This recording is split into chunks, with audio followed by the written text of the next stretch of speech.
What's going on, everybody? BobbyFi with my man Eric Sheets-Haber. Happy Wednesday to you all. We have a 12-game slate. It's a monster slate. I've gone through it all morning, and awesome. We're definitely going to know. We're going to know some more stuff later. But I think there's a million ways to get creative on this slate. There's a million different directions to go. There's tons of great plays at the top. There is limited value that guarantee will be changed as the day progresses. But we can just sort of, for now, assume that value is going to come at least in some form. All right, Sheets. Any overall slate thoughts on the slate, or do you want to just jump right in? Yeah, we can just jump in. I'm actually quite prepared too, so we could go as long as we need, and we'll get through it. And again, everything's going to change, obviously, but it is still good to be somewhat prepared for what we know and what we know we don't know. How about that? I agree.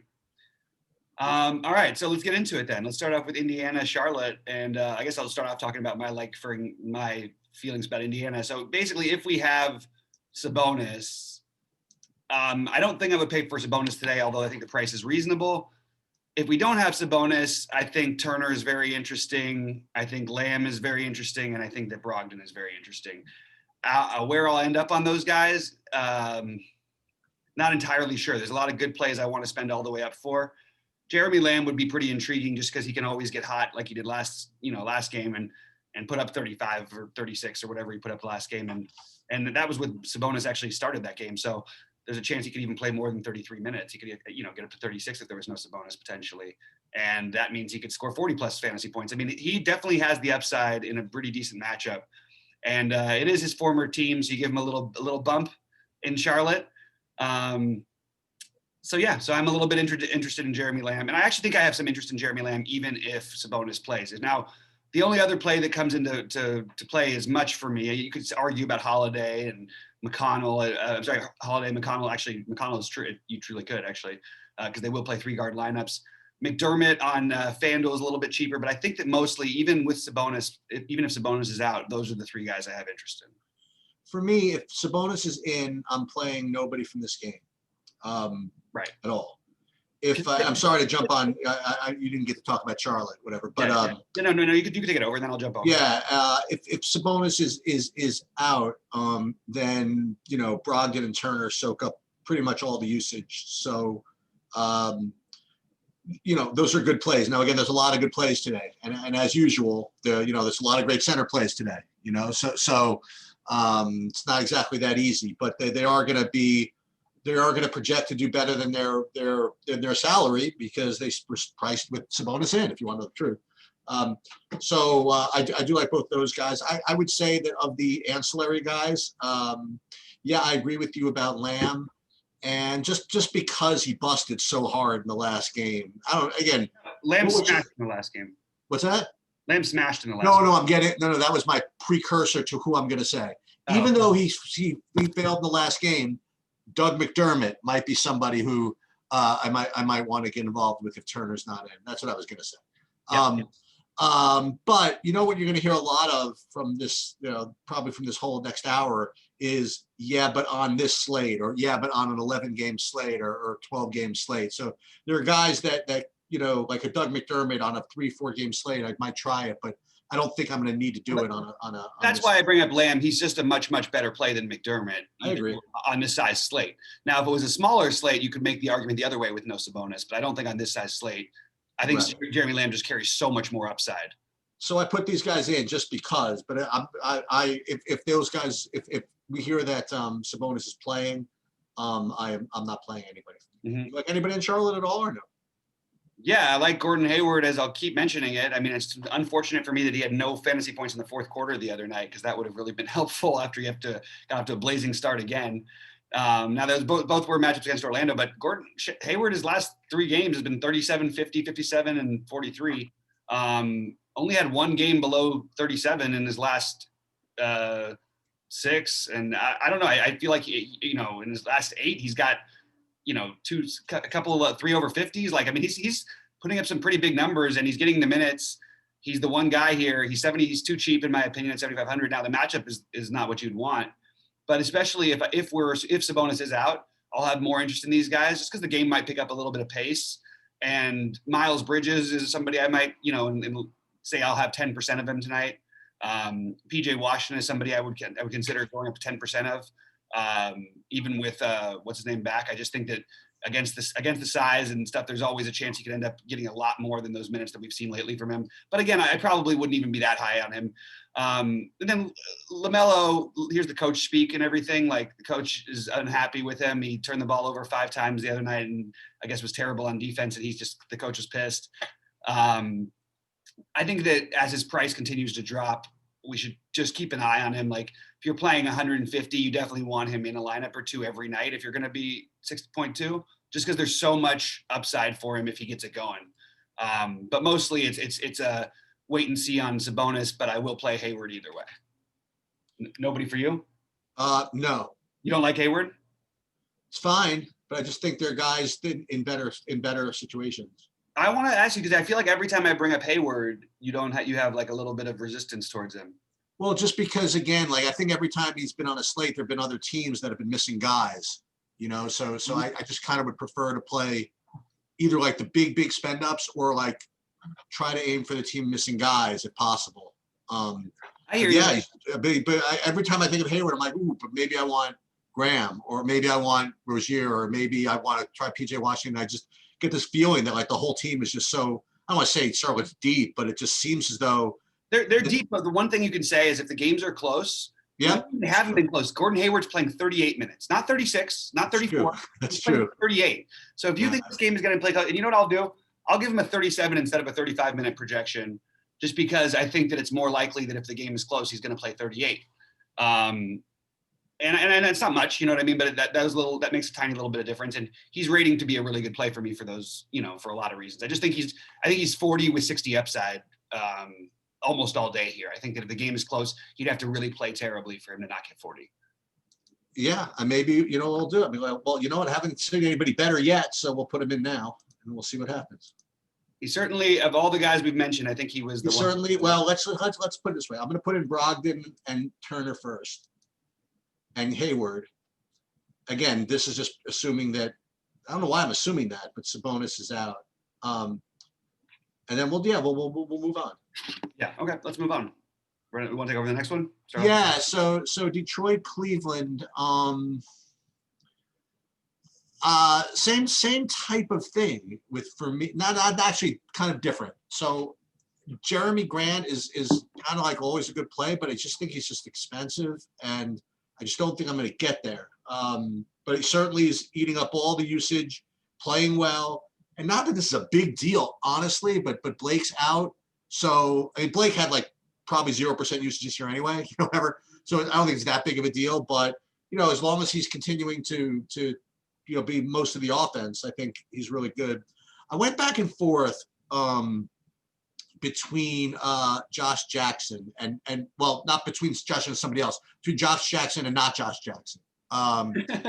Isn't that always the question in those sheets? It is. It's never Josh Jackson or somebody. It's either Josh Jackson or probably make money, right? But you know it's Josh Jackson, man. Sometimes it's Josh Jackson or Bobby Portis. That kind of thing. Yeah, that's true. So I went back and forth, and I'm still considering it. The guy is really gross that I'm thinking of playing on FanDuel is the center. Plumlee. Yeah. I don't think it's gross. So let me just explain something about Plumlee. Now, there's reason for this. So I will point out that the matchups, well, not like bad for his fantasy production necessarily, were pretty tough matchups. He had back-to-back games against Philly, okay? He had Cousins. He got in foul trouble. He got foul trouble in all of these games except for the last one against Philly. He got in foul trouble against Atlanta and Capella. Then he had Bam twice before that. Now he's got Drummond. So there's a lot of tough stuff working his way for a guy who gets handsy anyway. If this was a small slate, what I would be getting at is Isaiah Stewart is like the brainchild play of all. Like, go for a long shot and play Isaiah Stewart. I think we have the wrong slate. And like you said, you're going to hear that some. But I'm tempted to take a shot here against the size of Cleveland if somehow Plumlee gets in foul trouble. And even if not, they're starting to give Stewart the run anyway. Well, partly it's because Plumlee's always in foul trouble. But this time they need to play big. They don't really have anybody else to match up with the size. Even Jared Allen is they're not gonna like put Jeremy Grant against. They just don't play that way. So I think they're gonna try and play one of these bigs. And I think between the two of them, I think there's some upside for Stewart, but I do like Plumlee. Okay. I still think the matchup is actually a little bit better if he does stay out of foul trouble. You could see him playing up to 30 minutes, and that would give him a, if he was projected to play 30 minutes plus, he would look at like one of the best point per dollar plays on the slate early on. But he's not gonna. He's projected to probably play 26, 28 at the most. Jeremy Grant, I think, is going to be completely unowned, and I'm just always going to keep playing a guy with this kind of absurd just shooting. Like he's just shooting. What's incredible about him is he only took 13 shots in the last game, and he still put up 48 fantasy points. He's doing everything, and mostly at shooting. He's averaging 19 shots a game.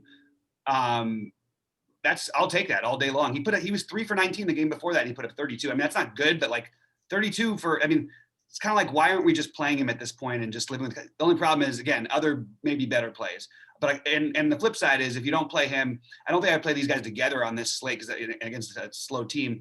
But Josh Jackson and Derrick Rose, I have both high on my list because I think Josh Jackson has huge upside in any kind of game environment. He can always just get it going. Should get a little potential minutes bump from Blake being out. Maybe not, but I think he might get a little bit, maybe a couple extra, which is enough to make him a little bit, it gives him a couple extra minutes to go crazy. Derrick Rose also might get a tiny uptick to like 26 instead of 25. I don't think it's going to even out the way that everybody's maybe projecting it right now. So let me see real quick. Derrick Rose. Sorry, I'm trying to change my projections of minutes because I want to think about it realistically if the game's close. I don't think that Derrick Rose has a hard 25 cap. He played 28 and a half the game before last.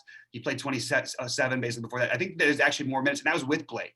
I actually think Derrick Rose, maybe we can put up to 27 minutes. So Derrick Rose is actually probably a better play. And now I know DeLon Wright's been really good. Obviously, I don't think you can play him at 6,500. But I also don't think he's going to always go that nuts. Now, look, there's a lot of plays in this game I'm interested in for potential value. I'm not like loving all these. There's a lot of 10% guys for me. Saddiq Bey is another one, depending on if he starts or how they break their starting lineup down without Blake. They've mixed it up a few times this year. But Saddiq Bey can shoot himself into a game, so I like him. He's also a rookie they've shown the propensity to at times give more minutes to early in the season. Haven't so much lately, but I wouldn't mind taking a shot if he was in the starting lineup. So really, we need to see the starting lineup. But no matter what, I do like Derrick Rose. And Derrick Rose is my favorite, but I also like Jeremy Grant. I like Plumlee, and then in 1 out of 150, or maybe a couple out of 150, you play Isaiah Stewart, and maybe 5 out of 150, you play Saddiq Bey, if he's starting. That's a lot of action for this game, huh? 5 out of 150. I mean, look, so I have a bunch of guys. For example, I have Derrick Rose written in as, this is an early draft percentage, but I have him at 20% written in. A lot. It is a lot, but he's 5,300, and I have him projected to score 30 fantasy points because I'm giving him an uptick in minutes. And the minutes uptick I gave him is pretty in line with basically the close games they've played lately, and that was with Blake Griffin. So I'm giving him 27. He just played almost 29. So if he plays 27, you don't think he's a terrific play here going against his former team also? Not that it's as big of a thing for him, but I'm just saying I like it. I think Cleveland plays hard defensively. I also have a lot of interest on the other side of this game, so that's part of my thing. Speaking of people playing against their former teams, so Andre Drummond is going against Detroit. Yep. He still doesn't have that minute ceiling. I like. He definitely has the minute ceiling. I just don't know if they're gonna decide to, because I think that it's since the trade with Brooklyn, they really haven't. Yeah. Well, they did in the one game. Well, that was before. I mean, he put up 74 in that one game. Even in the minutes, I mean, yeah, I still think there's a chance he does play more minutes tonight. Okay, I mean, it's possible. I'm trying to throw a couple of names out there. Remember, we do have one body down for them. Who? What's his? Oh no, Larry Nance Jr. should be back tonight. My bad. That's what I'm just gonna say. And there's just too many good centers. That's the problem. One thing I will tell you also, with Nance maybe playing, and Allen available, and Drummond available, Plumlee's gonna have to play. That was what I was saying. Plumlee or Stewart is gonna have to play. Yeah, Stewart. Yeah. That's why you were coming up with Stewart. Couple of things I wanted to mention about Cleveland is if Nance were out, I would actually take a shot with Jared Allen. But if start Stewart. Oh, about Stewart? Well, think about it for a second. They could, if Larry Nance is in and starting, they could theoretically start Stewart on Drummond and put Plumlee on Yeah, that's possible. And if that, so just keep an eye on who's starting, because this could be an interesting starting lineup decision for Detroit here. Sorry, go ahead, Sheets. So I need to be talked off of. No, it needs to be talked off of. So guy who I'm not playing, but he's like the next guy on my list of value guys is Okoro. I don't think I'm gonna get there. But the two guys that, I mean, first of all, Colin Sexton is good, man, and he's 6,600. That's my really analytical view of that. The problem is, it's not really the problem. The problem is also that if Darius Garland is back on full minutes now, he's a great play. I don't know if he'll be on full minutes. I doubt he'll be on full minutes. Okay, because I like to see Sexton being able to be, you know what I mean, like not have to give up any usage to Garland. You know what I mean? But so I like both those plays a lot. I mean, I like Sexton and I like Garland, but I think Sexton's kind of a real, I don't know, kind of an alpha play, man. I think 6,600 looks just like, every time I see him play, he gets 40. You know what I mean? I don't know. I definitely like him a lot. So here, I just prepared this, by the way. Yeah. Not that we have no time or anything like that, but I just wanted to show you something. Here's my man. Look at that steal. Look at this. Watch this. Boom! Dylan Windler season. Oh, Dylan Windler. Look at that. There he is. That's right. Look at that. They give replays. They give all of it. This is part of his 11 minutes that he got in that game. So I thought you meant it's 11 minutes of fame. Yeah. No, he played 18. He played 18, man. No, I know. He was fine. I mean, he's good. I'm telling you, he's good. No, I don't know about, okay, good might be a No, he is good. Okay, he's good in the sense that he's the worst player on the team. Let's keep rolling. Dude, he is not the worst player on Okay, who's the worst player on their team? The worst player on the team is definitely Kevin Love. Get out of here. Rumor is Brooklyn's trying to go for him right now. Don't do that. Actually, no, they'd be so smart to do that. I don't know why you wouldn't. Why? So they could put another guy on the bench forever, never being healthy? They literally could use him as a small ball 5, play Durant as the 4 instead of Durant as the small ball. He's going to be wearing a jacket and tie the whole season. The guy's never healthy. Yeah, he's won titles with LeBron before. So anyway. All right. So I like Sexton and I like Garland. I agree. I love both those guys. I have them both an unhealthy high amount. Can you play them both together? You can if you run it back with Jeremy Grant and one of these other big guys, and maybe Derrick Rose. Like, I like that. Is the weirdest part about Cleveland is they've been so good defensively, but their game stacks have been the game stacks that you wanted almost every time lately. Partly that was because they were playing the Nets, but Detroit doesn't play any defense. They don't play particularly fast, but they don't play defense. So I'm very into those. And because of the stacking of the game, this is what I'm going to say. This is where I'll use guys like Okoro. If I'm in a heavy stack a game and I'm looking for extra value, now I'm sure we'll get better value as the day goes on. Dude, I'll tell you who's always in these Cleveland stacks, though, is Osman. The only problem with the Osman thing is the more and more you get Garland and what's it called, you'll see his usage just dwindle. But I look, I'll speculate on Garland anytime he's below 5K. I'll play Sexton anytime he's below 7K, period. I don't understand why the price is so cheap. So I love all those guys. I'm with you. 25+% for me for each of them as of right now. Yeah, if only there wasn't Luka on the slate, we could do whatever we want. Not just Luka. Every spend up is too cheap. Mathematically, they messed up on centers and they messed up on players over, I think it's like 9,200 is what I figured. Everybody above that isn't proportional. Like it doesn't make sense. It's like they won't make the guy who should be 11.5. They'll make him 10.7 or 10.8, and the guy who should be 10.8 is like 10.2. Anyway, we'll get into it as we go, I'm sure. All right, so I guess I'll start with this one. So Sacramento, Orlando. Yep. Yeah, I mean, their plays. I mean, there are. I mean, another exciting. Like Holmes at 6,600 on DraftKings is fine. Tyrese Halliburton is fine. Bagley is fine. Are they the best plays at the position? Ugh, I don't know. But hey, you want to include. Well, I like Fox on FanDuel actually, but you want to include Fox? You want to put a couple guys in there and run it back with Orlando? Is that the best you could do on an 11-game slate? I don't know. You gonna play Fox at 8,700? No. I mean, I'm sorry. On FanDuel, yeah. But you want to play with Tyrese and maybe I don't know, and Bagley or Holmes and play an Orlando guy. I guess you could. These are plays that are going to make my 20th lineup probably, but probably not my first. It's exactly where you sound exactly how I feel. Yeah, and Orlando, yeah, Vooch going to get his 50 again, right? I mean, like that's what he's going to get. Is that enough? Oh, maybe. Other guys from Orlando, even if I presume Gordon's going to be back, I don't think I can get to him today. Other Orlandos, you want to play Kem Birch at 3,800? Take up a center spot? I don't know, man. It's rough.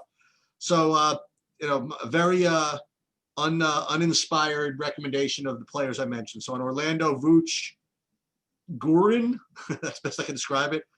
Birch, maybe, and then Sacramento on DraftKings, Holmes, Halliburton, and Bagley. All right, so I have two really disgusting plays today. One of them is on Sacramento, and it's Whiteside. Okay. For matching, we don't even know if Whiteside will play a minute tonight or if he'll be active. If he's active, I'm just going to say that they don't have a ton of bodies to match up with Vooch. That's true. Once you get past, especially, even though he's been less handsy this year, Holmes, you can try and put Bagley on him. That's a horror show. It's a tough one. But this is a guy who can't defend anybody. That's why he has trouble on the court. How are they going to play? So doesn't it seem like Whiteside maybe gets the 14 minutes, maybe the 16 minutes? In that, can he put up a bunch? Now, I'm reaching, center's too loaded, but it is going to be a guy who's on my massive tournament field. I like it. I really like Bagley, though. I don't care about the recent stuff. I see that they're giving him more minutes. Without Bielitsa there, I think that he's got a higher minute upside in the 30 to – he can play 34 possibly, maybe even more. Orlando, between Birch – by the way, it's not just Vooch, it's Birch too, they've got size. So these guys are going to have to be on somehow the combination of those three, and Whiteside may not be included, will have to be there. I don't think I'd play Bagley in the same lineup as Whiteside probably, just because you're sort of, in case they do play Bagley at some center against Birch, which I think they might. So anyway, long story short, I like Bagley. Long shot plays are literally everyone else on this team. I don't mind a little dab of Halliburton, a little dab of Hield if I was large field entering, but I don't think I'm going to play them on main lineups. I do, however, like Vooch on the other side. I think he'll get because his price went up, and I don't know why. You know how I feel about playing Sacramento. Somebody's got to get there, right? Somebody's going to probably get there in a big way. Orlando's a pretty balanced team, but I'm going to take my shots here. I'll take my shots on Vooch having a 55 to 60 point game, although he just keeps doing that anyway. I'll take my shots on Birch. I'll take shots on Cole Anthony. I'll take 10% of Aaron Gordon. I just don't feel strongly about any individual. I'm even going to play some Terrence Ross today because this is a matchup that he could get just hot in and put up 45 fantasy points. I don't love any of them, but for large field entering, I definitely have some interest in all of them except for Vooch, who I like anyway. On FanDuel, you could play Gordon. We'll get to FanDuel later, but at 6,800. Oh, yeah. I think on FanDuel, you could play these sack guys. You could play Fox, Hield, yep. Tyrese, Bagley. I don't know. Yep. Okay. So Brooklyn, Atlanta. I don't know. Want to play Kyrie in under 9K? Of course. All right. So that was easy. Okay. So let's go back for a second. You got to obviously watch the injury news here. I mean, not only was Trae Young questionable going into yesterday's game, but he was really close to coming out of the game after he tweaked his ankle. He landed on somebody or something like that, and they took a full timeout to have him kind of walk it off in late third quarter, early fourth, and he finished off the game. I didn't see any follow up to that ankle thing. But between whatever the back spasms were going on and the ankle thing, which I saw, I'm telling you, I had some of them, as most people do on a 3-game slate, everybody had some of them, right? So I was watching, oh my God, he's going to pull out of the game, and he fought his way through it, and he finished the game, and they won, whatever. I mean, I would not be surprised if at best he was, at best he doesn't have a good game. You know what I mean? or worse, he's limited, or even worse still, he's ruled out. So that's on a back-to-back. So for me, that's my take on the Atlanta. You gotta watch it. That's a game I'm certainly not playing. You know what I mean? Before I leave, because that's one that's going to come after lock. You'll get news at the 7 o'clock. You'll get you'll get the news. And I want no part of the Atlanta side of this whole game. But on the other hand, if Trae Young gets ruled out, then you're probably going to want to have to play the Atlanta guys. So it's a rough game to handicap in advance. But I do like Kyrie, and I'll let you take it away from there. Yeah, I like Kyrie, and I have no problem with Durant or Harden if you can find enough value. Okay. Not together, obviously, but I think it's a great environment. I think there's a good chance that one of these guys puts up like 60. Kyrie is the cheapest. He has the ball in his hands enough to where it makes sense. KD will project higher on a median, but it probably doesn't have the same ceiling that James Harden does, because Harden is more likely to go out and score 50 real life points than KD is. But KD is also the better normal median play. That's how I'd rank him. Kyrie and Harden for large field DPPs, KD for smaller. There's just better plays, to be honest, but that's why Kyrie can sort of fit in and the other ones don't as much. And even Kyrie, maybe I've got a little bit too much of. Trae Young, if he's a go at this price against this team, I'm just going to play him. Don't really care to hear anything else about it. It's a team that can't play defense, that gets lost all the time in transition against a guy who can control an offense. And they're going to need a lot of scoring tonight to keep up with these Brooklyn guys. So I'm going to play Trae Young if he plays. If he doesn't play, I'm assuming Reddish is going to play tonight, by the way. So I actually think Reddish, even if he does play, is a good play. Like, again, somewhat ceiling environment. You have to treat it like that. You get this upgrade against this Brooklyn team. I think he sat out last night because it was the front of a back-to-back, and I think Reddish does end up playing. So, and I think Capella's in play too. It's like the nut matchup for centers. Sure. And I know it's a back-to-back, and I know doesn't feel great, but if he plays, no, that's fine for him. I got no problem with him at this point playing back-to-backs. I mean, he's really healthy. He's running up and down the court. You know what I mean? Great. No problem with him. Yeah, he looks great. It's just it's a lot to pay, on a slate with so many great players. But there's no good centers. So don't worry about it. But yeah, I would rate it Trae, Reddish, then Capella probably for me, and John Collins will come into play heavily with Trae out. They all will, but mostly Reddish will get more love. Depends on where they have Goodwin, because I think Goodwin will be really a great play, and we'll see what they do with Rondo on the back-to-back. Now let me just Sheets, while we get into the next game, I'm just going to but did he play yesterday, Rondo? He did, didn't he? He played 6 minutes, so I'm not worried about the back-to-back. No, but here's what I have to check is the national TV schedule for tonight. Come on. I mean, if we have no Trae, this is probably the most important thing we're going to have to look up. All right. Nope, it's not on national TV. We got the Lakers game is. That's great. Oh, we're going to get to the Lakers game in a minute. I've got some thoughts on that one. Oh, nice. And it's today Kobe Day, right? T-Wolves Warriors. Yesterday was Kobe Day. Okay. But I think that, we'll see what happens. We'll see. We'll get into that game soon. I'm not playing Rondo. Yeah, so we're probably not playing Rondo, but I mean, look, if there's no Trae Young, you could play Rondo. Yeah. Maybe not at 4.3. I don't know. You could. You definitely could. He'd play minutes if Trae's gone. And while he might start, Brian Goodwin might be a great play. We'll see what happens with Trae. I'm not playing Brian Goodwin. If Brian Goodwin's starting and you don't play him and Trae Young's out, I think you're making a crazy mistake. Okay. All right. Really? 3K. I don't know. You got Reggie Jackson yesterday. Look what happened there. He scored 7. I don't know. I'm just looking at Brian Goodwin like here with the 0. No, but if he's starting, he's not going to end up with a 0. Oh, he didn't start when they. No, I think that Rondo started. No, Rondo started. Oh, okay. Rondo played 30 minutes, by the way. Okay. Yeah, the Reggie Jackson season from last night. We knew that was coming. Rondo 30 minutes against that Brooklyn. He might in 3 quarters have like a triple double against this. That's true. That is true. All right, Denver, Miami. Yeah, so 2 guys on Denver. One is Jokic. If you can get to him, he's obviously a really, really good play.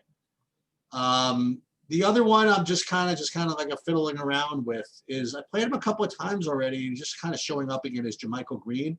I just have to look at him again. He's just showing up in a couple of projection systems. That is a decent play. I'm just going to look at his minutes. He's had over a bunch 20. in the last game because they what's his, oh, he didn't end up, I mean, he didn't actually, thought he played more than he did. He just played great. He doesn't Yeah, really get above that number very often, but when he right. still puts up, he's awesome, man. He's just a really, I don't know, he's been like a really good basketball player for a long time. Doesn't get the credit he deserves. Keep going. Anyway, sorry. Yeah, and I wasn't gonna. I mean, none of the guys kind of popped for me at first glance. Otherwise, on Denver, the problem is going to be, not the problem, is that if the Miami value just kind of opens, then you probably want to play something on Denver, right? Right. You'd at least consider it stronger. Yeah. Yeah. So I guess you have to kind of just think about Miami now, right? So the only play for me, which is kind of just forced, regardless of what happens with injuries, is Bam. He's a really good play among a cavalry of good plays at center. But I like Bam here. Yeah, I mean, bad matchup, but whatever. I mean, he's everybody against Jokic is a bad matchup, I suppose. But Bam's good. And with if Hero and Dragic are out, then I don't know. Then it's none along with Bam, I suppose. But I think Bam's just is kind of a play regardless. No. So this is the worst, like maybe the worst matchup in all of basketball for both these guys. Okay. So Bam is in play to me if Hero's out, and he might put up a game otherwise. But there's no reason I need to play him here with all the centers on the side. Right. He's too cheap, and so is Jokic. That's the only argument you have for them. But that's true about a million other players too. So I'm not going to take the players in the nut low matchup that much against each other. I still have interest in Jokic because I think it's a little bit criminal cheap. Like the majority of his games are just going to end up in the 55 plus range. In fact, he's only had his last game was the only time it went 67, 64, 72, 56, 62, 66 before that. It just seems like you're too cheap in terms of points here. But again, it's because of the matchup, I think I'll fade more away from it. Without PJ Dozier, I think that you can give a little bump more to Gary Harris, just playing more of his minutes again. I guess that's the feeling. He's only 4,100. It's not a great feeling though, but Monty Morris, Will Barton, all of those guys are a little bit more interesting. Will Barton is too cheap at 4,700 seemingly, but he actually, I don't know how much he gains without Dozier. It's not like Dozier takes over games offensively, and that's been killing him. And minutes he's had minutes. He just hasn't put the production quite up. But I would have to say that Barton would probably be my favorite of those guys, just because of his price, and we're looking for value. And I do believe he's got a ceiling. I don't love this game. All right, you want to move on then? Unless Hero and Dragic are out, in which case I'm going to end up loving it. And then you have all those. Okay, well, you'll talk about it later, I guess. Yeah, but I will, as long as my computer agrees to it. I might have to order a new computer today, Sheets, because it's getting crazy with this thing. Maybe it's just because of the multiple participants. Maybe if you do it yourself on just their normal. No, I did it by myself. I tried it myself on last Friday. It didn't work. Shit. Froze my computer up. All right, so just real quick though, Hero and Dragic, if they're out, I think it's going to be really hard to fade none. And if they're both out, the one play I do like in this game, that I didn't mention, is Kelly Olynyk as just a long shot tournament play. Okay. So this is great. I mean, you have some thoughts on the Laker game, because let me go first. I didn't like a soul from this game, so it's all yours. All right. So I buy into NBA narratives and everything. Okay. And I think LeBron was like, if you look at everything, he's totally in the MVP conversation, but hadn't really had that moment, and then probably played the best game of the season so far of any player the other night. And I think that LeBron is because I think Anthony Davis at 9K and no ownership without just being a center eligible is just awesome. Even in Anthony Davis not doing much, he still put up his last 6 games, 44, 59, 44, 43, 55, 47. He's 9K.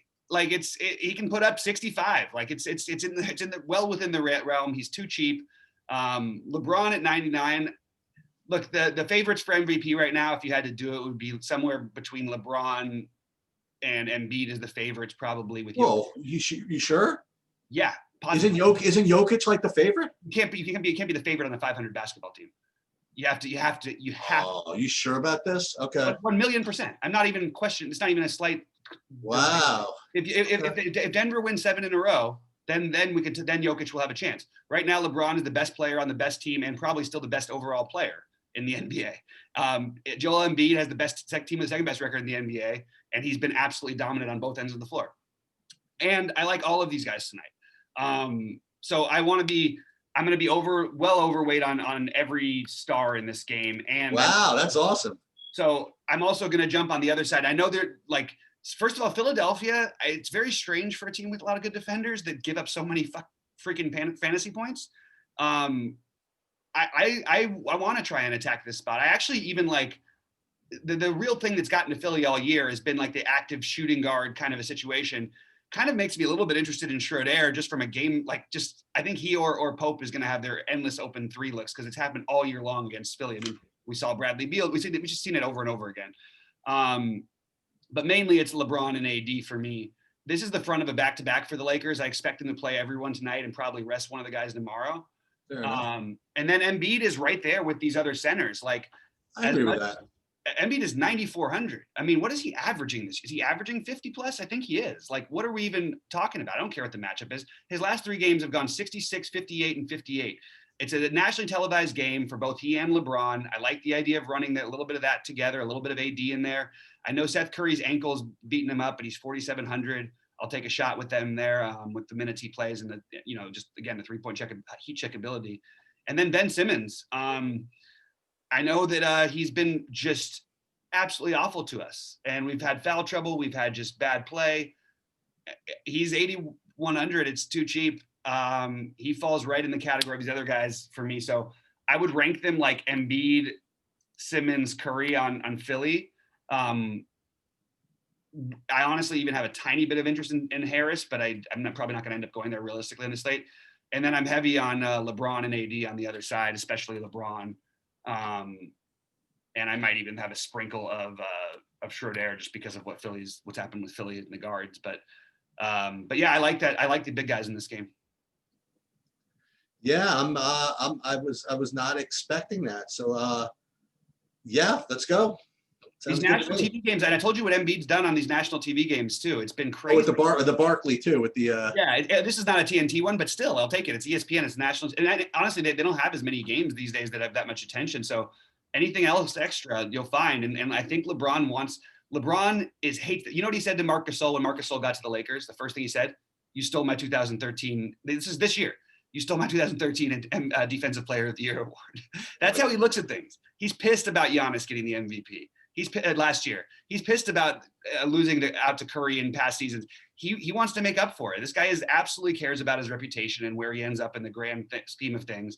And I can't see him in what should be a good game, not going all out tonight unless AD just gets it going. So that's why I like sort of splitting them up and playing both. Okay. Milwaukee, Toronto. I just hope that this is not one of those games where Giannis goes off 5%, and I don't play him. It's a close game. The only thing is that even in close games, he hasn't really blasted anybody yet. You know what I mean? And Toronto, I mean, I know what you like to say. They're not as good of a defensive team, whatever, but they play good team defense. You know what I mean? They'll do what they have to do to limit Giannis if they have to. You know what I mean? They'll pack it in. They'll do whatever. And but it depends on how many lineups you play. To discount or dismiss Giannis, I think is kind of silly.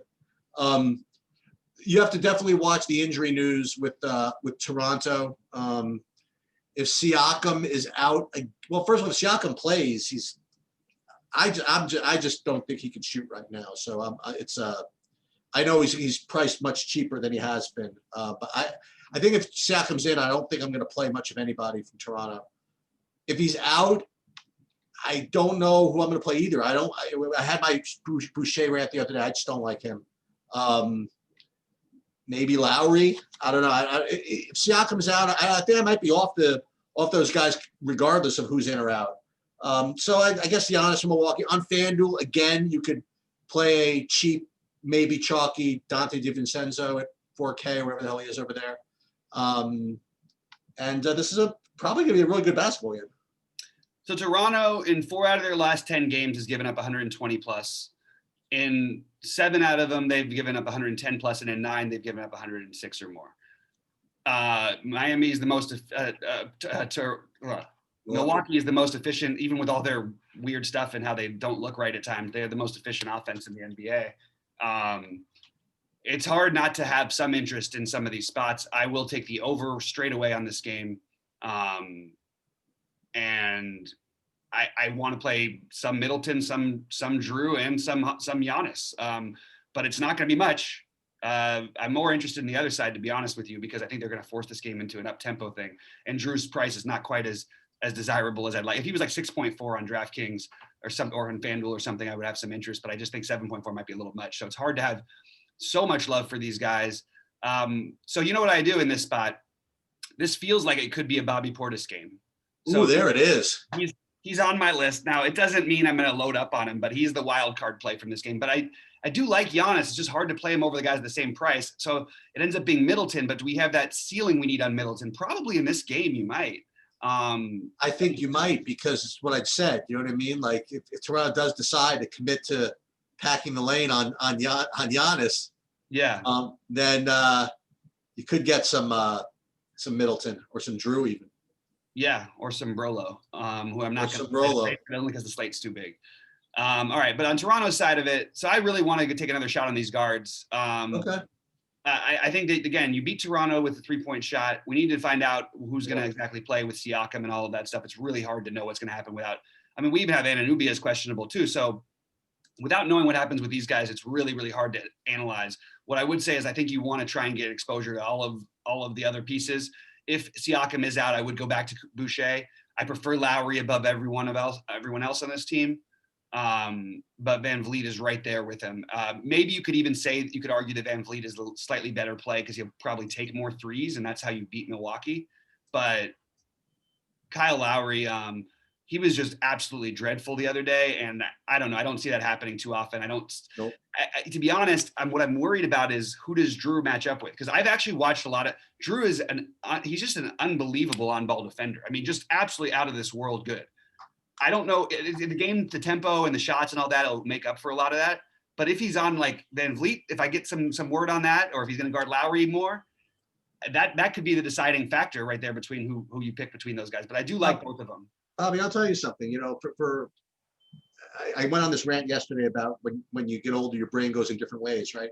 But even though I might forget exactly where Steven Adams plays, like today, like I remember very, very specific things that happened. Sometimes a long time ago, sometimes recently. And I swear to God, I'm not even lying.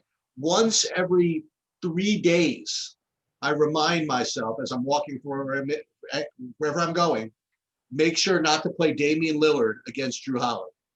Because last year, McCollum was out or something like that, and Lillard was like 100% owned. And you said you just can't play Lillard. I'm like, I don't care. The projections say he's going to play. I don't care about matchups. And he got just completely just shut down. And I swear to you, like I'm like, ooh, did they play them today? Did they play them today? Then I'm like, wait, Drew Holiday. Remember what team he's on, right? Now he's on Milwaukee. So when Milwaukee plays Portland, I just got to remember that. So yes, I remember all the times you mentioned that Drew Holiday is a tremendous on-ball defender. He is, you know, what's funny is he was, I think it's funny that that's what you remember, but I watched him against that Brooklyn team, and not that the Brooklyn didn't put up points and everything, but he was switching off between and shutting down James Harden, like literally was locking him up. And then the other guy he was guarding and was Kevin Durant. I was like, who is this guy? He's a monster. I mean, I don't know. Durant he couldn't really hang with, but he was doing a pretty good job. Anyway, let's move on to the next one. I love Drew Holiday. Boston, San Antonio. I don't like anybody. I just want to kind of throw one thing out there. Again, in another project that we're working on, we talk about these. You guys are getting used to me saying this about guys that sometimes when we never play, that we should give like respect to when one of us actually likes a guy that we never play. And I will just say that even in only 28 minutes, when I talked about him in his last game, he even said to me, "Marcus Smart, that's not a you play." And I'm like, yeah, I never play Marcus Smart. And he was right. 42 fantasy points in 26 minutes. How about that? And he took 6 shots. Yeah, that's right.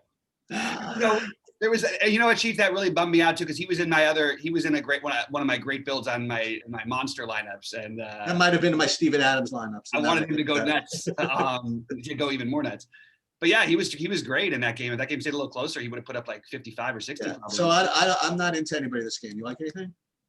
Yes. I think that San Antonio is a good matchup for basically everybody on the Celtics. Oh, wow.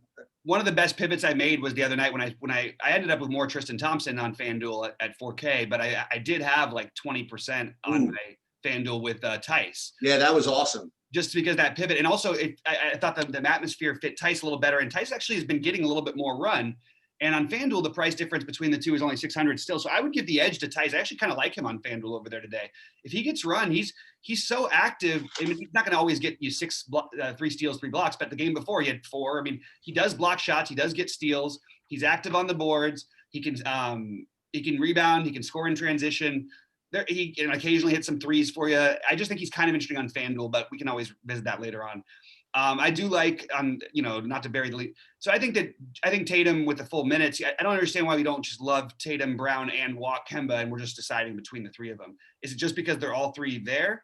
Yeah. In my personal opinion, Jaylen Brown has probably taken the biggest leap of any player in this year. Now you could argue Colin Sexton, but I already saw that coming with Sexton. And I saw this coming with Brown too, kind of, but I'm not sure like how good people realize he is. Like he might be a top 25 or 30 player in the NBA, maybe even like a little bit higher, maybe like top 20. I mean, he's averaging what, 27 a game right now?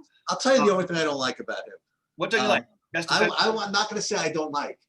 The only thing that kind of might be a little misleading, he gets a little bit too much run with the second unit for my taste when it comes to judging a person's points and their abilities. So a lot of my highlights, he also guards the other team's best player.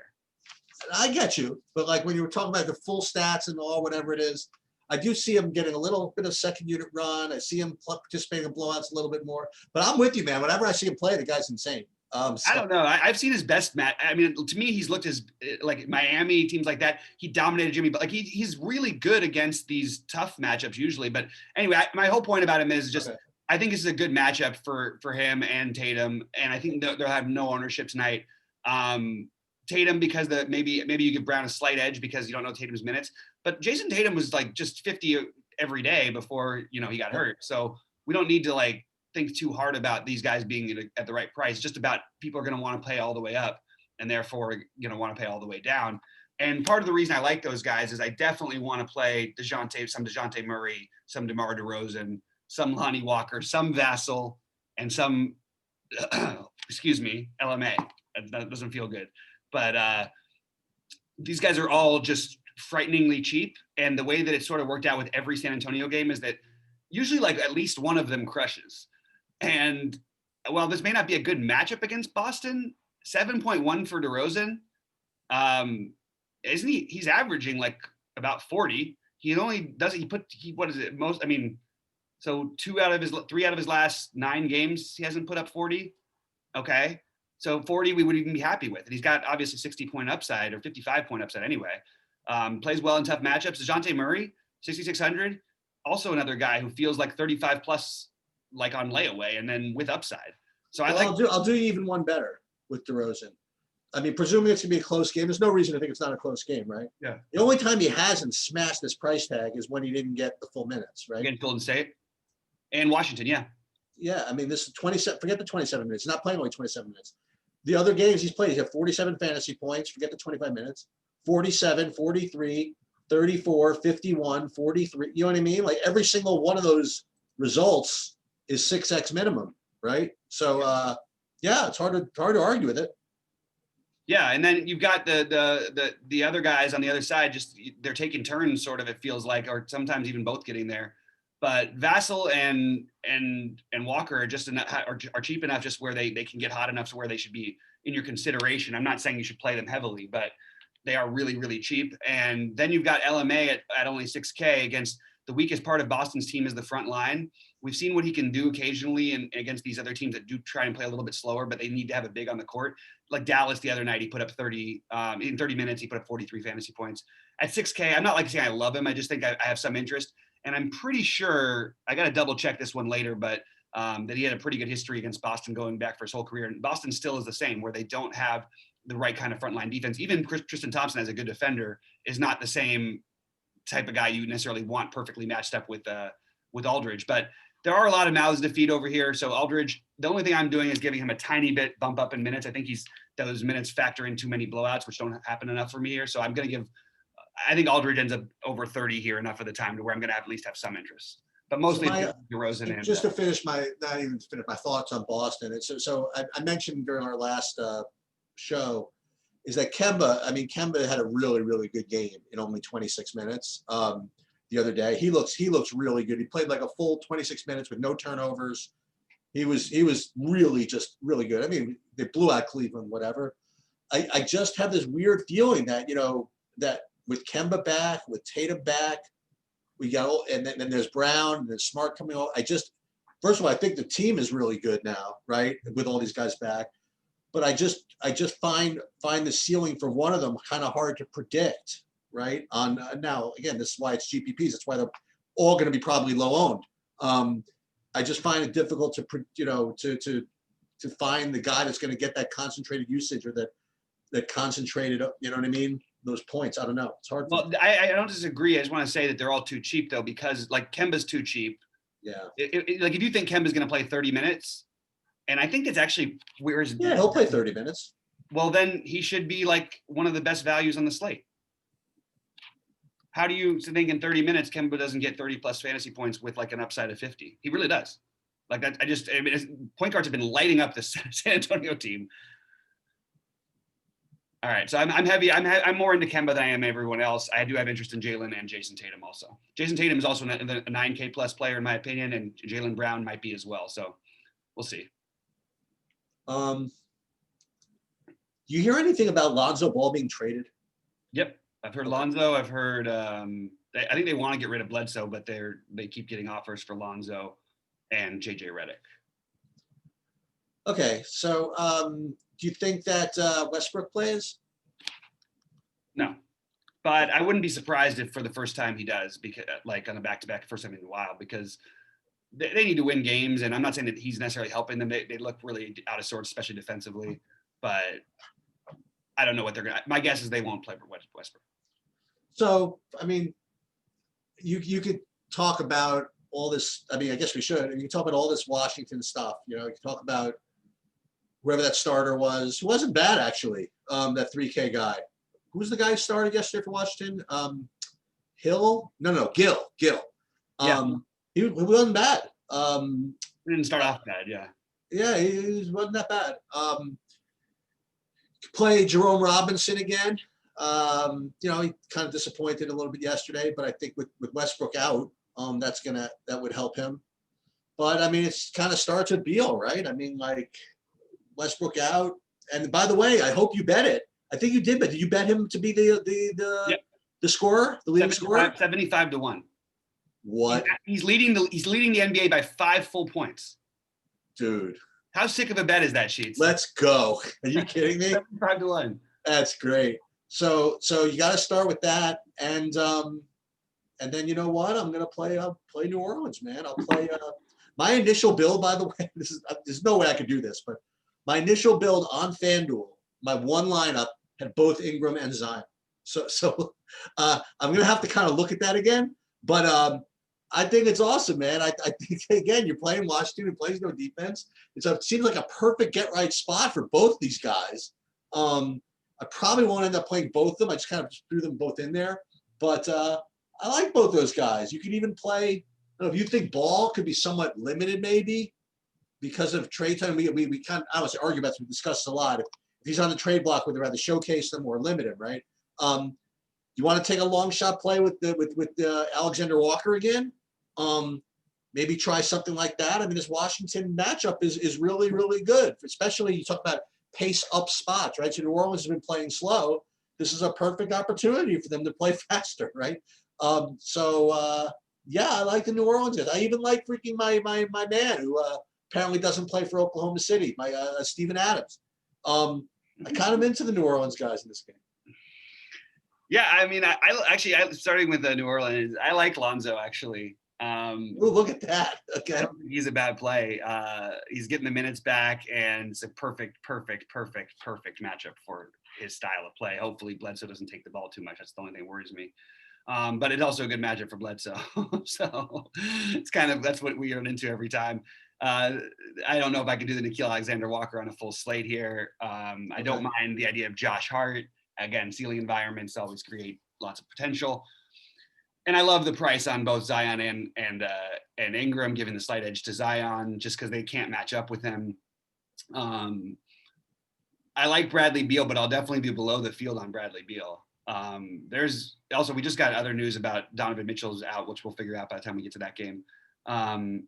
That's going to change some things around, I think. And yeah, I don't know. I'm not Garrison Matthews. I'm okay. I'm okay with taking shots on Anthony Gill. I'm okay with the cool thing about playing Robinson is that he's going to be like projected to be like 1,000,000% owned on FanDuel right now because he's minimum cost. Where over here he's going to be like he's 4.8, so he's going to be like completely unowned. It's always interesting to me to play that guy in the other side. You know what I mean? And it's shocking how often it works out.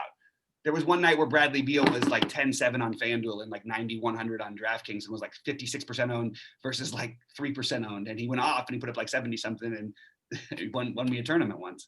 So that kind of stuff is always interesting. Not that Jerome Robinson is him, but I do think he'll have the opportunity with the minutes tonight and will initiate more of the offense. One thing to look out for, Robin Lopez probably plays on the back-to-back, but he hasn't always played on the back-to-backs. And going back to last year, he did play in one this year, but he only played 6 minutes in the front end of it. So I don't know for sure that we're going to see Robin Lopez after playing 30 minutes last night, which just might mean that we have to decide whether or not we want to take a ridiculous shot on Alex Len, or maybe it won't be so ridiculous because they're going to need size to match up with the New Orleans bigs. Yeah, and Steven Adams, I understand it. I'm just not going to do it myself on this slate. I got you. Center position. You want to move on to you want me to start it? The Devin Booker-less Suns? Yeah, so we need, like, my whole issue is I need to find a way. I want to try to find a way to play somebody on OKC because it's hard not to have some interest on the Phoenix side. And Horford's probably going to be back or possibly going to be back. That's annoying. We'll see about that one. And this is a later game, so we really won't know. Now, the other part that makes it a little bit easier is that it's not like Roby is the crazy cheap anymore. We probably should have George Hill back tonight so the other guys don't become the same values. Yeah, it's hard for me to play anyone over here. Darius Baisley would be my heaviest interest, just because I think they'll still keep running them out there. He's still not even getting the full minutes I would hope that he would get, but he's solid. And then on the Phoenix side, like DeAndre Ayton grades out to be a great play at center, and I'm totally agree with it, but I don't know that you need to necessarily. I think there's other guys you can play too. He just, especially if Horford's out, the matchup is really, really good. If Horford's in, it's not like this incredible matchup. It's just without Booker, it's got to go somewhere. Jay Crowder will be popular. I'm okay with it. The minutes are going to be there. It doesn't feel like the most exciting play at 4,900, but I think I'm okay with it on a 12-game slate. Cameron Johnson, I think I have a little more interest in than Crowder, even, playing less minutes. I just think he's got a little bit more of a ceiling. I don't know. It's close, actually, between those two for me. So I like both of those guys okay. Chris Paul, I thought it was going to be below the field, but then it looks like the field's not playing him like crazy, at least as the early projections go. So I'll be ahead of the field. If he's below 20%, I'll be ahead of the field. If he's above 20%, I'll be below the field. I'll put it that way. That's where I'm treating it right now. Super long shot play is Frank Kaminsky. Sheets' guy from before. Not that OKC has the bigs, but like this game could get ugly a lot of which ways. Kaminsky did play 20 minutes in the last game. I know he wasn't productive, but for a guy who's totally minimum cost, who is now power forward. Oh, he's not power forward eligible. Never mind. Forget Kaminsky. But Mikal Bridges is probably the better play than Crowder. Bigger ceiling, more guaranteed minutes. I think I could give Mikal Bridges just a little edge over Crowder here. But yeah, they're all interesting on the Phoenix side. So my on a point per dollar basis of the top 9 players, 5 of them are Phoenix guys, and that doesn't even include Chris Paul or Jay Crowder. You touched on them, but I'll just kind of rank them. I mean, my best point per dollar play right now is Cameron Johnson, well over Jay Crowder actually. Interesting. Then there's Mikal Bridges. Can I ask you something? Don't you feel like that happens all the time with Cam Johnson, but the production rarely comes? Yep. Yep. That's why it's a projection. It's not necessarily what's going to happen. And then there's Michael Bridges, Ayton you mentioned. The other guy, just two guys you didn't mention just because they're showing up is Abdul Nader at 3K, and he's going to be you'll see he'll end up being popular after all that. He's only 3K, and I should have mentioned him. Just remember, very low production per minute usually. He could always get hot bet. Just want to throw that out there. Yeah, he's former team in OKC. Yeah, he's a shooter. There was a Westbrook horse narrative or something like that, where they got into a horse game with him when he was in Oklahoma City or something, and Abdul Nader made like 100 shots in a row. There was something. How many minutes do you have Abdul Nader projected at Sheets? Well, I just have it for the points. I mean, just not too big, like 16 fantasy points. Do you have like 20 minutes? Yeah, you don't have the minutes. Probably, right? Yeah. And then, so again, it's and then the other guy who is in the same mix is Cameron Payne. Yeah. Also, so I mentioned him too. It's rough, you know what I mean? And I didn't even think of Kaminsky, and if you and then not to mention Chris Paul, right? So you have a lot of guys, and on the one hand, you got to get a bunch of them, and on the other hand, you better get it right. You know, like you could end up with a zero from one of these guys if you play them. Javon Carter is the other one, though. Oh, there you go. I think he might be a better play than Payne, personally. But yeah, they're all sort of in play right now. So do we need to play who's starting? Is that the story? We want to see who's starting, and we want to see what other value opens up, is the truth. And we're going to have more value that opens up on this slate. And with respect to the OKC guys, it's I have the same problem that you do, is not really having a good run back. But I'm not as worried about that. Yeah, that makes sense. Situation like this. I mean, I'll play a couple of Phoenix guys and use another game. You know what I mean? Like, it's fine. Yeah. I really don't like anybody in Oklahoma City. You make a case rolling, right? Dort, Diallo, who's going to get the good game, right? I guess Maladon won't start anymore if Hill's back. Yeah, I do have that feeling, it's like you do, that this game just could be just a one-game slate that just wins somebody all the money. I just don't know how to do it. You want to be a really galaxy brain play and play Horford or something like that if he's back. No, no, right? It's I don't know about that. I don't know. I mean, I have to figure out what Horford's minutes and everything would be anyway too. Yeah. Yeah, but just to rank them real quick on Phoenix's side for me, just to how I've got them ranked in terms of ownership, Ayton, which might change because there's too many centers. Cam Johnson, Mikal Bridges, Crowder, Nader, Paul, Carter. Well, you know what? What's good about it is the two of us, the top three, are both of us are the same. Cam Johnson, Mikal Bridges, and DeAndre Ayton. Okay. I like that. So that I like that. I mean, I don't.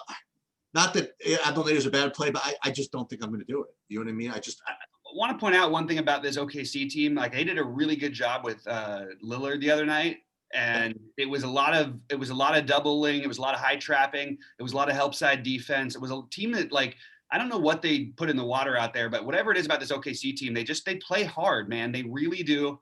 Billy Donovan, he's not even on there anymore. He's not there anymore. Oh my God. He's a, yeah. Oh my God. Why are they playing hard? But they'll figure out a way to shut down the actual guy. I don't know if they have the ability with the bodies to do that with Ayton if there's no Horford. That's the only thing. Right. That's a good point. Because Ayton would become the focal point of that offense anyway. All right. So Dallas, Utah. So value apparently just opened up, you're saying. We don't know what it's going to be. We need to. I mean, tell me if your projections have opened up. I haven't even looked yet, but I know what it's going to be. I mean, if Mitchell's out, yeah, we all know that. And you can stack Luka with Conley and Clarkson, right? And then something like that. Yeah, I don't know about. Excuse me, and Ingles. Yeah. I mean, Ingles is a back-to-back for him too, and he's coming off of an injury. Don't forget. Yeah. So let's start with Dallas, I guess. I mean, Lucas. And by the way, Ingles, as I predicted last night, I was like, he might sit on the back-to-back, but I actually thought, like, I played him some because I was like, oh, on the front end, what if they give him the minutes because he's got it going? And he actually played okay, but he played 27 minutes. I don't know how much they'll play him on a back-to-back. All these guys, O'Neal, Bogdanovich, I mean, all these guys. I mean, Mitchell. What happened to him? It was really funny. It's so funny. He had a really, really awful game. And by the way, I really apologize. I was gonna, I was gonna pre-gloat. I gave out the Knicks plus like 11. They were up like 15 at the half or something. I'm like, all right, this is locked. And they not only lost, but they didn't even cover. Utah just rolled them in the second Oh, they half. killed him. I know. I could sort of see the writing on the wall when the Knicks were missing. I'm sorry, the Knicks were making every. Austin Rivers had the greatest quarter I've ever seen by human being. That's not a good sign. He killed our Alec Burks, by the way. He killed him. Sure did. He came in and made. You saw that, right? He made 10 shots in a row, and they were all like 5 of them were threes, and they were like consecutive possessions. Yep. It was like in no time. It was incredible. Sometimes I find myself just being a basketball fan at those moments. Okay, so name a game in Utah. This game is going to become much more stackable in a minute, because we're going to have different projections. Now you're going to play a lot of Conley at his price, even on a back-to-back. I think Clarkson is probably my favorite because I do think that on a back-to-back, wouldn't you think you'd give? Usually you don't want the jump shooters on the back-to-backs and all that stuff. Clarkson did take. What's that? He's fine. Yeah, I mean, look, they're just going to have to take shots. The only thing is like they have other bodies, like guys like Niang. I'm not saying play these guys. I'm saying that they'll get in there for minutes. Favors, Ingles, guys who probably don't have the ceiling you want. Bogdanovich is going to get a little bit more love tonight. But again, it's a back-to-back for all these guys. And it's a tough matchup too. So I think Gobert is still the most obvious play on the team. I think he's just look, but it's a center again. But his price is kind of silly, right? At 7,200. I mean, what is Gobert? What is he? When does he ever get you less than the Sheets? He's had one game at 19.5, which was an they won by like 30. And even some of these other games are blowouts too. But 38, 34, 42, 35, 42, 37, 46, 37, 35, 54. What do we need to do? Not to mention it's a plodding or more like a little bit slower team. There's going to be lots of rebounds to go around. Like, I just think that, and I like guys on the other side. So we're going to have interest in all of these guys here. Who's guarding Luka? Royce O'Neal? Probably. Yeah. Sounds like foul trouble to me. Well, it sounds like they're going to play him a lot, though. I mean, yeah, it's tough it's tough. That's a tough one. So it'd be Royce O'Neal, a combination of Royce O'Neal.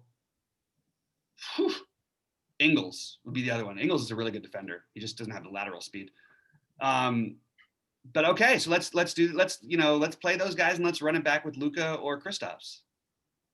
Yeah, I mean, look at this is a good shell.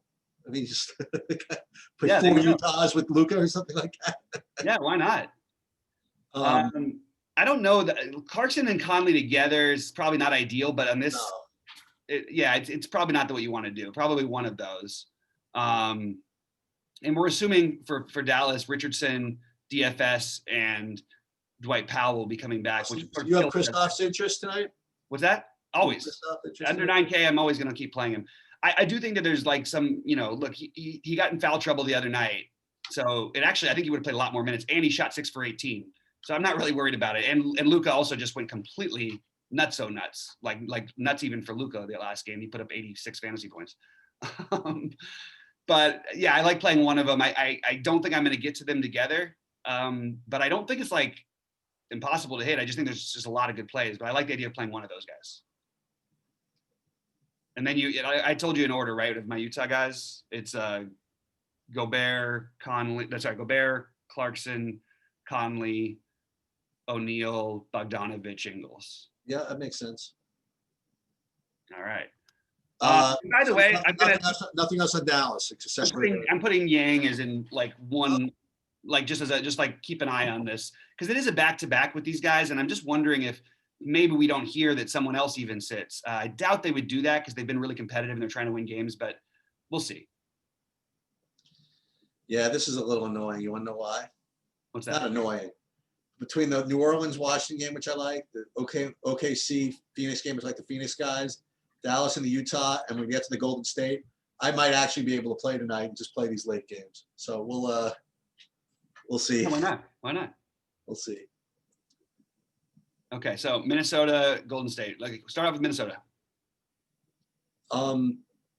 Well, I like D'Angelo Russell if he plays, and I like Curry and Draymond Green on Golden State. I think that's. I'm gonna have that. I'm gonna have that in. I'm gonna have it in FanDuel. I think I'm gonna have it in DraftKings. Together? Yeah. All right. She's gonna point out there's not one time that's happened this season that Curry and Draymond got there. I don't think. Really? Pretty sure. Okay. Draymond may have gotten to 25 or 26 in one of the games. But isn't that just an aberration. You know what I mean? Like, it's not they do what you know what I mean? Yeah, yeah, it is. No, it's absolutely is not an Really? aberration. It's look at the assists. Draymond has put up 10, 10, 9, 7, 8, 6, 8, 8, 6, 4. Steph Curry in those games puts up, yeah, he had the his highest is 7. So Steph Curry is much more scoring reliant as a DFS play than he used to be. The good news is he can score, but he doesn't get as many assists. He was rebounding for a little bit, hasn't been rebounding as much. It's usually when Draymond gets in foul trouble or ejected that he's had this big rebounding games, or Kelly Oubre doesn't. There's just a lot of other guys who are active. So Curry's going to stand out, and I think he's a great play. I would not play Curry and Draymond together personally. We just saw this matchup the other night too. Again, I still worry about the potential blowout, which it was, ish. Yeah, I think that I also like Oubre and Wiggins. I think they're all in play. I think they're all guys you want more than 10% of on a mass entry thing. But Steph Curry, if he's going to stand out to be the most obvious thing in the world, I think there's other things you can do also. And he went nut. He put a 55 the other night in this matchup. He's a great play, obviously, but like he did get really. What did he made? I think he made like 3 threes in like the last couple minutes he was in the game, and he didn't even need to be in there, which took him from a bad game to a great game. But yeah, I do like Curry still. I just don't think it's like this autumn. I think I want to take everybody against Minnesota. I just don't want to play a ton of these guys together. But I do. If I was going to run it back with somebody from Minnesota, then I would do it. I only like kind of Russell if he plays, kind of Beasley if he doesn't. And then I like the long shot Anthony Edwards play with maybe I'll give some consideration to Jaden McDaniels if we're desperate for value. Even if we aren't, I mean, I think the kid's pretty active. He played 26 minutes the other night. Probably deserves a little bit of love. But that's mostly it for me on. I got 2 stupid plays for you. Okay. One sort of stupid and the other one mildly stupid. The sort of stupid one is Eric Pascal at 3,600. If this game gets out of hand, I think he can get in there and do some things. Yep. And then like the worst play of the slate. But if you're going to give me Hassan Whiteside, I'm going to give you Kevon Looney at 3K. So but if he starts again, I actually ended up switching on to him a little bit the other night. So we should talk about that for a second. Okay. If he starts again, that's maybe not the worst idea in the world. Yeah, it's hard with Pascal because I agree with both those ideas. I'm gonna have. I don't want anybody to take away from this saying that I think that Kevin Looney's a better play than say Hassan Whiteside. I was just kind of saying because they're both 3K. No, but I actually Hassan Whiteside can get 45 fantasy points. I actually kind of like the Looney idea a little bit. Yeah, Hassan Whiteside. That's the only problem. Hassan Whiteside's ceiling is so much higher. But it is kind of interesting, and I did play him a little bit the other night, and I think he'll play some minutes tonight. I didn't mention one other play because it felt gross, and I also just forgot about it. But I am going to play a little bit of Boban again. He got in there the last game early enough. I thought I was maybe going to be in business, but they didn't play him. Like I said, hey, if I'm going to play Kevon Looney or consider playing Kevon Looney. But every now and then, Sheets, these hero plays work out and you get like a few percent of them and no one else has them. Yeah. Because against Gobert, you know what I mean? They might need size. They have other bodies back, but they might want to use his size. They do that sometimes. But like in the weird way, like Kevon Looney of those 3 that we talked about is probably the safer play. Yeah. But as far as ceiling, because he's going to play 15 minutes plus. Oh, right? yeah. But Whiteside and the other one and Boban certainly have, 3-minute downside, or he's actually 0-minute downside and 45 fantasy point upside. I mean, absolutely. So. That's really well put. All right. Do you want to jump over and talk about some favorite plays? Yeah. Let's do that.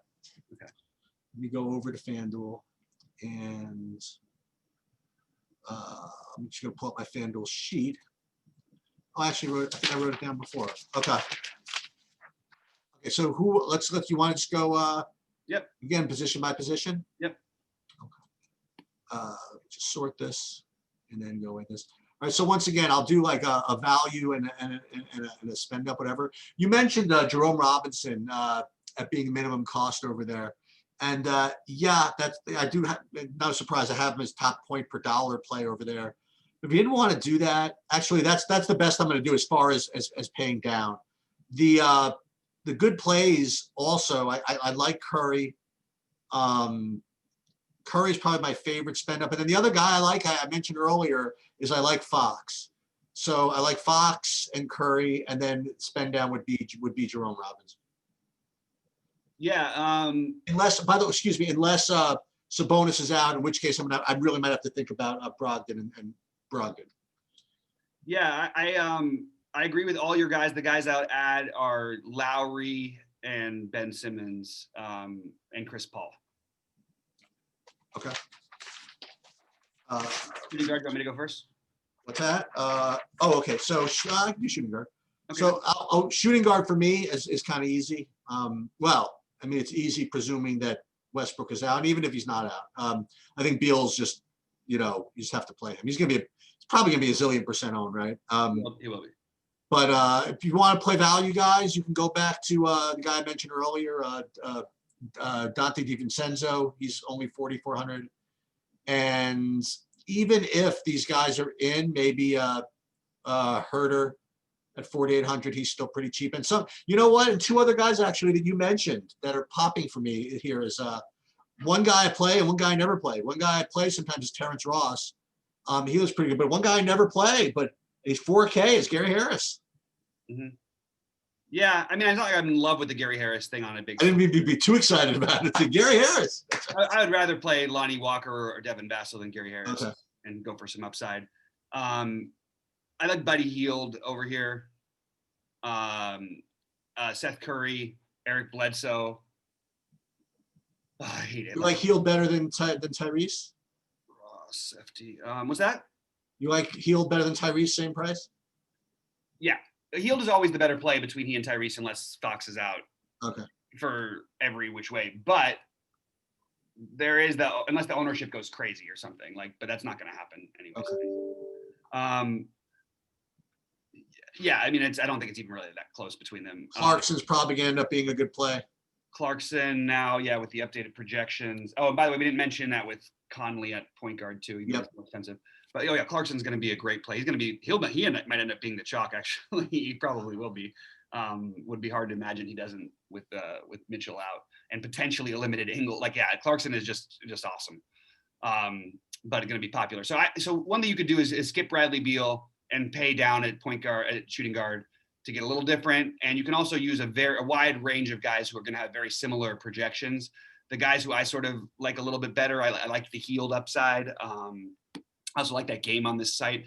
I mentioned Cole Anthony and De'Aaron Fox at point guard. Eric Bledsoe in the game environment against Washington. One guy we didn't mention is DiVincenzo, who actually does grade out as a decent play against what's it called here. But on DraftKings was a little bit more than I wanted to spend. But on FanDuel at 44, and then you've got Walker. There's a lot of upside guys at cheap prices over here that if you didn't spend up on either of your shooting guards, I think you could go elsewhere and at least get away from the Bradley Beal chalk. That's what I mentioned. I said the top two shooting guards. One was DiVincenzo, and the other one was. Oh, my fault. I didn't hear this. That's okay.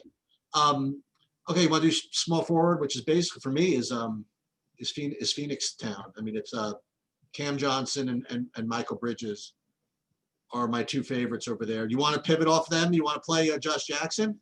You can try it. But my favorite, non-cheapie is Brandon Ingram for the reasons I mentioned earlier.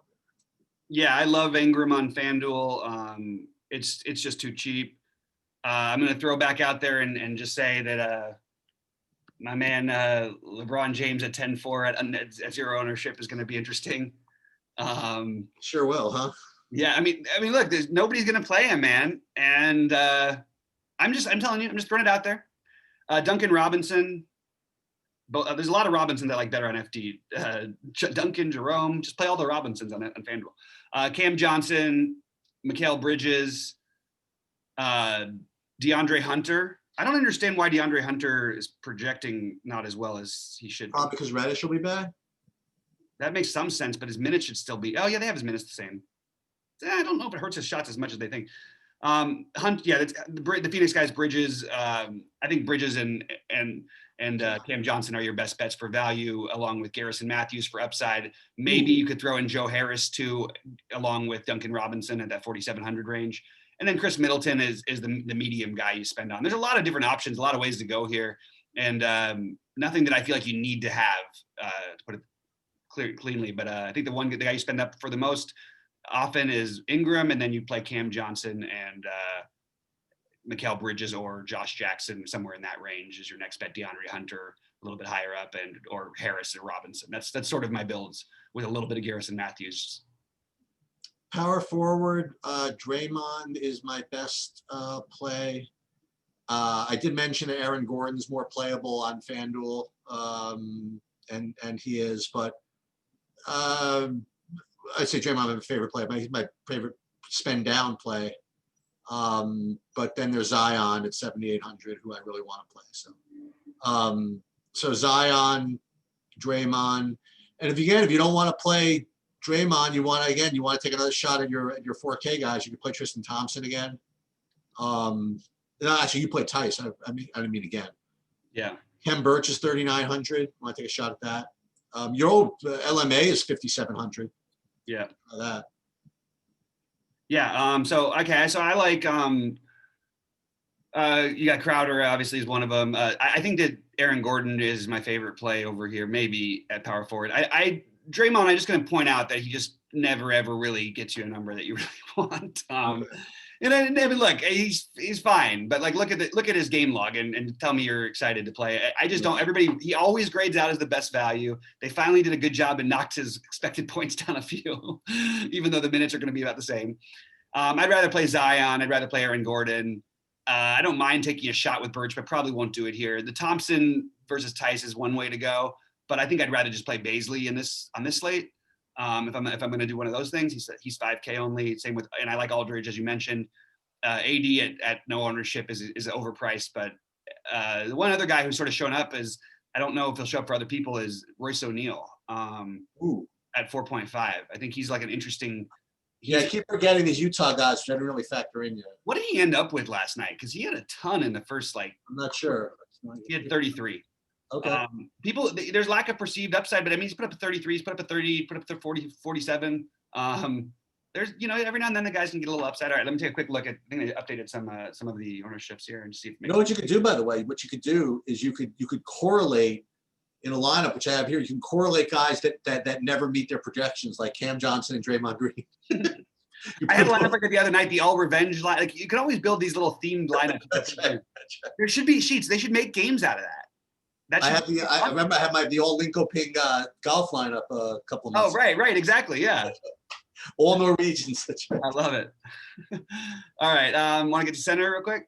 Yeah. So if so I think my favorite play, presuming Sabonis is out, is Miles Turner.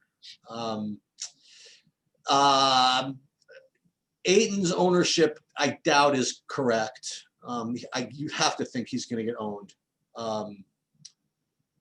But if he isn't, I mean, I certainly will play him. And then you want to look, pay up for Jokic. Feel free. I know you maybe you could talk about Embiid. Oh my God, there's Jokic. Center's so loaded every day. So you know what? I'll throw them all out. It just won't play anything else. Just play Mason Plumlee. There you go. That'll be. Well, yeah, I mean that's a chalk. So I don't think that's any Mason Plumlee. Of course he'll be the chalk. He's 40. Well, I don't know. People are going to play him over Jokic, Embiid, Ayton, Vooch, all those guys. These guys are all crazy priced over here comparatively. Okay. I mean, kind of, not crazy priced. Vooch is fine. Vooch and Embiid would be my preferred guys. I like Plumlee fine. Adams and Naz Reid are both interesting. Adams is too cheap, but I don't love the ceiling. But I do think that there's a chance he could get there against this kind of a team because they attack too much. They could block some shots. They're probably more rebound opportunities. He doesn't play great in fast-paced matchups all the time, but this is like a sloppy fast-paced one, so it might be beneficial. Off the board, you're looking at Rudy Gobert and what's his name? Andre Drummond.